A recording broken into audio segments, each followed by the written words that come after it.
Now that we have our windows set up and ready, we need to add some components in there that the user could interact with, such as being able to read something as a label or clicking on a button or such and such. We call these components. And in Swing's case, we call them JComponents. And this is an important one. Now, there is a lot of components, and I can't go through all of them.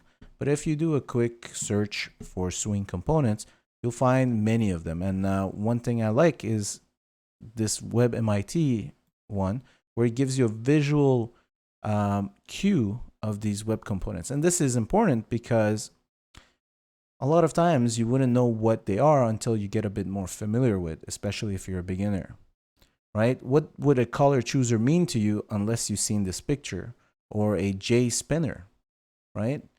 For me, the first thing that comes with a spinner is something circular that goes in circles. But if you look here, it looks more like a date time stamp, which you could navigate through each date. So these are pretty good to find. There is one from MIT, and you could also find the one from Oracle, which owns Java. Now, it's good to find these documentation because your lifelong journey is going to be a lot of reading documentation, understanding things. And what's good about these documentation, they come with examples that you could just run and see, and so forth, so on, right? So they're really cool, and you could see all of these demos and whatnot. I can't really launch them on this computer, but you could come over here and try them out. So you don't really need to know everything just by documentation, or you don't know which one to start with.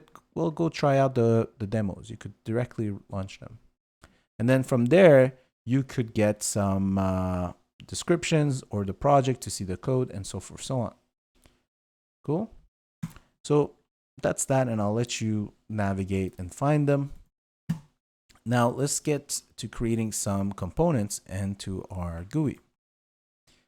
Well, to make sure our constructor is kind of clean and make it a bit more cleaner code, we're going to create our components before the set visible. And this is important, that the set visible is always at the end, always last thing. This is kind of going to refresh your window. So if you changed it and so forth, so on, it wouldn't show unless you refresh the window. And this is the easiest way to refresh the window. So if, let's say, on your window you added new components during runtime, well, then it's going to have a hard time showcasing anything, because that's not how it works underneath. And we'll talk about that a bit later, maybe.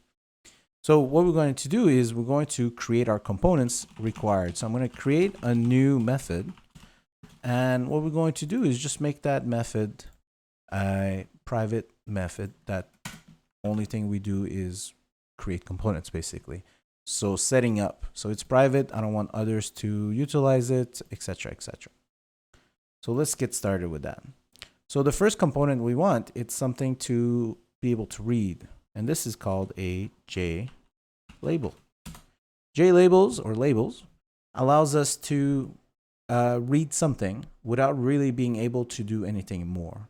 It's not made to be edited. It's made to just be a read-only information.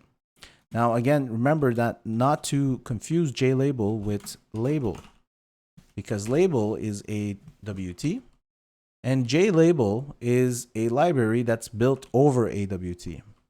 So make sure that you stick to the Swing part, and we're not going to go in more details than that. So we're going to create an object called Jlabel. So we're going to give it a name,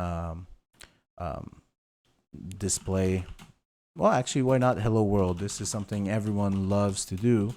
So we're going to do a hello world, and we're going to create that object, Jlabel. And we could do Control P in here, and you could see any default constructors that you would want to use, such as we could give it a default string text, or we could give it an image. In this case, let's just write some hello world. And other than that, we could position it normally inside our frame, but in this case, it's not going to work. But normally, if you wanted to position it, we're gonna set the bounds, right? And 0, 0 being the top left of the J frame, not of the window this time, because we're putting it inside our J frame. So again, you could put some values. The only problem is it's not going to affect anything. I'm going to talk about that in a bit. Just hold that in your mind. And if we run this right now, you'll notice that we're going to get an error. And that error is nothing. This is because even though we created this object at this line, and it did reach this line, right? We called this method and we reached this line. There's nothing going to appear on our screen because we created an object and we didn't really do anything with it. That object that got created, we need to add it to our JFrame. We need to let JFrame know that it needs to display this JLabel. To do that, we're going to call the method add, and it's going to add it to our content pane. We're going to talk about that maybe in the future. And what we're going to add is that display hello world, and that's it.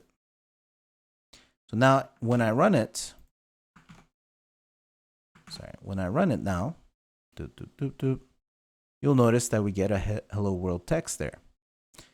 Notice that if I change the X, Y, or the width and height, it's not going to change anything because, well, this we're going to just leave it be. It's not going to change anything because right now there's a layout manager and effect. And I believe it was called border layout or something like that. And because it's an effect, it's managing the positions or managing how everything is being positioned or dealt with. And we're going to talk about it further, okay? But for now, notice that this doesn't work in this specific display setting. We're going to come back to that, but remember, set bounds is going to be an important one for everything else. Now let's go ahead and add something else. What if I wanted to add something where the user could enter some values? We're going to type in J and we're going to get all of those things that could be useful. We could also go look at that website we found from MIT, whatever works for you. In this case, let's see, we're going to add a J text field. So normally if you write in text, you're going to see everything related to text, almost, not always. Label is not text. But you could see here I have a couple of variations of a text field. We have text area and we have text field. Which one you take is up to you. Look it up, which one does what. In this case, I'm going to take a J text field. I don't know, let's grab the name of the user. Name, and normally, depending where you are, normally people like to kind of put in the variable name the type that it is. This is so that when you have thousands of components in the same window, it's a bit more easier for you to distinguish which one is for what. So let's like kind of rename this one. So if I rename this one, I want it to be a label, and it's going to be like the information to ask for the name. So maybe this would be, let's say, get, or I don't know, name label as an example, or LBL. I like the full name. And over here, we're going to say this is a name text field.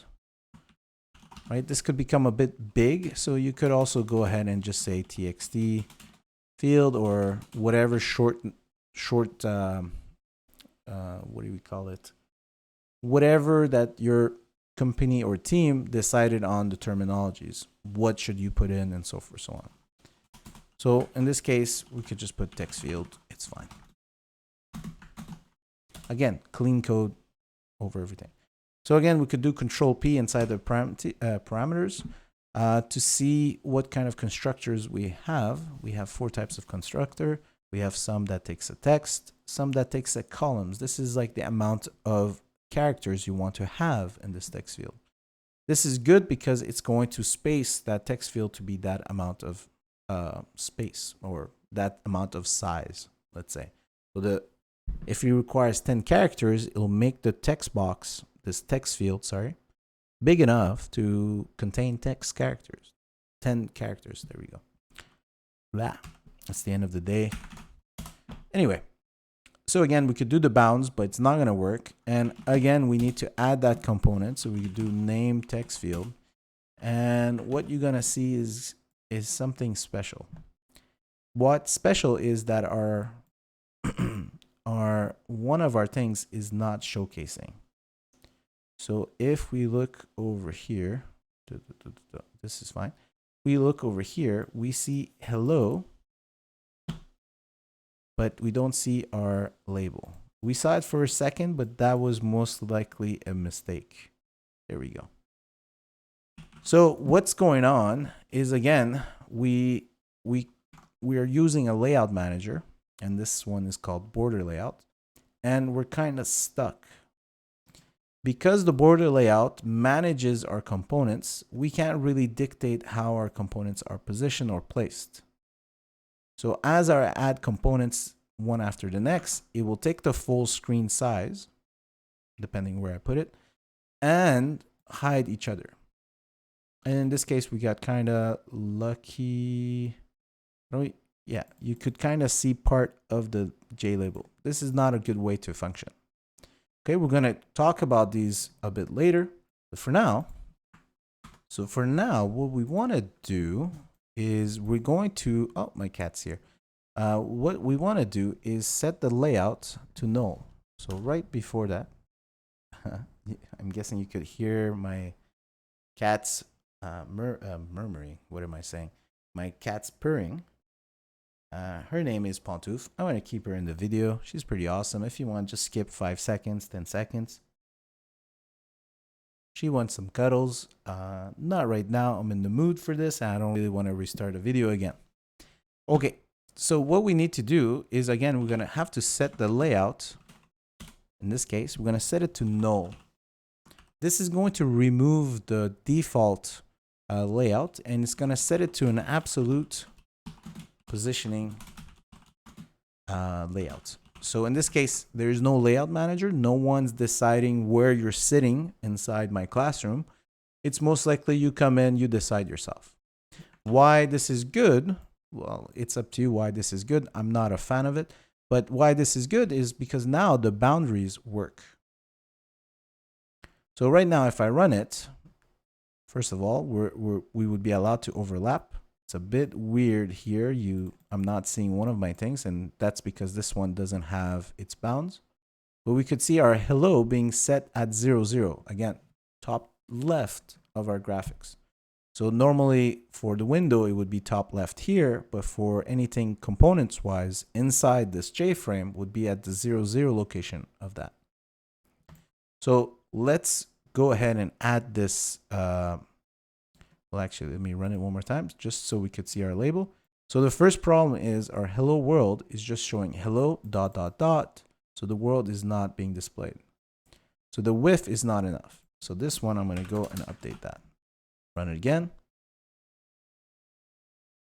So now hello world is displayed.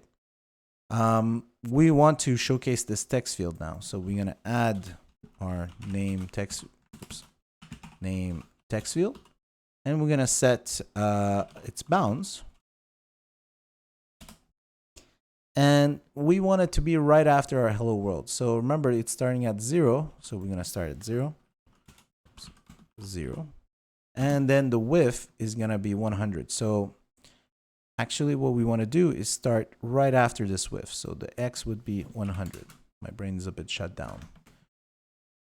Now, the width and the height, you decide whatever you want. You could actually even specify the columns. That would help you out. It's up to you. Do something, figure things out. And the height, we're going to put the same as the previous one. We're just playing around with it. Normally, I don't like to do anything absolute values, because with absolute values, you have to manage too much things. And mistakes happen. What if the window of the user is not the size that you see? Right now, I have the big screen. What if you have a bigger screen? This looks too small. What if you have a small screen? Well, this won't fit in your screen. But you could see now we got hello world. And right after hello world, this is 100. We got our text field here. Hello world is not a good text. We could change it in the constructor. We could also change it right here by saying set text. Enter name, colon, space, whatever, who cares? So you can see now components are being added to my my window. and we have a lot of components. What other components we might want to showcase? Well, I don't want to go too much and too many components. You could look those up yourself. Another one that would be interesting for us at this moment. So we got the one that's showing data. We got the one that's getting input from the user. And lastly, we could add a button. So J button, again, with the J first. And in this case, I don't know, enter data or call it something that you feel like, and you could add button at the end. Or let's say name enter button. I don't know. New J button. And again, we do Control P. And we could see that again, there is 4 constructors that we could utilize. In this case, there's icon, a string, the initial text, one with the text and the icon, and the last one with an action. We could look into those as we get interested. When our interest gets peaked, that's the moment we do research. And again, we could just say enter, I don't know, or submit. Let's say submit. That sounds actually better. So here we're just gonna rename it submit name button. Now, again, because we're doing an absolute value container or an absolute value manager, there's no manager, we have to specify the location. Otherwise, we get something like this. Let's see, where my button is nowhere. Oh, well, that's actually, sorry, that was actually my fault because I forgot to add the button. But if we don't add the location of where my button should be, it still won't appear. I actually don't know where it's been positioned. It might be a default value. We'll have to look into the documentation. It's not worth it so much. So for now, what we're going to do is, again, set the bounds. And this time, I want to be under these 2 buttons. So their heights are 50. So my Y is going to be, let's say, 55. So it's a bit of little space in between. My X could be at 0. And what else? We got a width. In this case, I want to encapsulate the whole thing. So let's say 400. And my height, we're going to give the same one, 50. It's pretty big, 50. But we get something like this. Right? So now enter name, we do enter something, and we got to submit. Currently, they don't do anything, none of the above, because I don't do anything with any of the above. Remember that that any actions to result into something, you need to program it, you need to code it. So comes into this thing we call listeners. And I'm gonna teach you what listeners are a bit later. But for now, we're going to utilize it either way. So what we want to do, actually, I'm going to make this code a bit cleaner. We're going to put them into groups. Yeah, this is fine. So each one of them being added, blah, blah, blah. Sometimes some people like to put different ways of making it clean. It just really depends on you. I've seen something like this as well, where they create the objects first, and then they add them at the end. And what else? And then they set the values in the middle, whatever they want. It's really up to you how you do it. Having these bounds together could be helpful because then you could review your numbers and location, and you could do them one by one to position them left to right or etc. So forth, so on. So if you want, we'll keep it this way or whichever way you want. This clean code is based on you and your company. Now, coming back to where we were. I want, when the button gets clicked, to do something. What we're going to do is submit name button. And we're going to do set action command. Was that the correct one? No, that's not the one we want. Not yet.